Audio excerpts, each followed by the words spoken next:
Now only on News 5, due dates are great for giving expectant parents an idea of when their baby will arrive.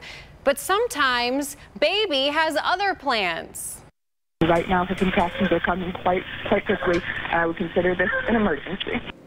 That was the case for the Montgomery family in Geauga County. Not only was their baby early, she made a dramatic entrance too, all with the help of a sheriff dispatcher.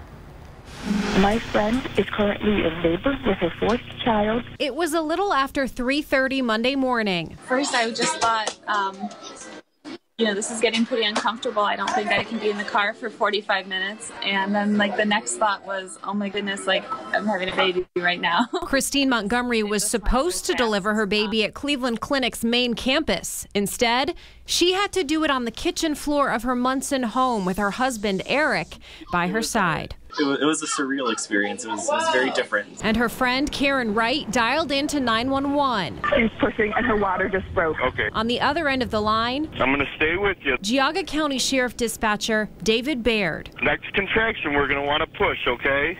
Okay, you're going to push on the next contraction, Christine. Tell her to breathe. He talked us through everything and told us what to do. You guys are doing a great job. It was the voice of calm.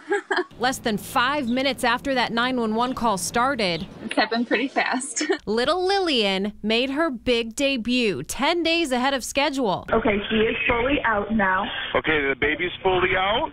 She's fully out. Okay, is that her crying?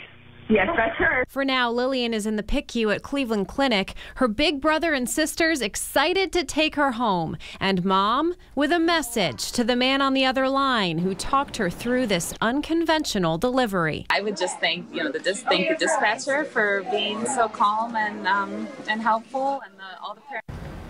Yeah, surprise. Now, Lillian should be coming home on Monday. She does have a heart condition, so Christine tells me she's going to have to go back to the hospital for surgery in a few months. For now, though, she's doing great. Oh, my golly. He was so calm and just knew exactly what to do every step of the way. And Christine said, we knew it was going to be fast based on her previous 3 deliveries, but that quickly, she was not expecting that. Holy cow, that was something cool.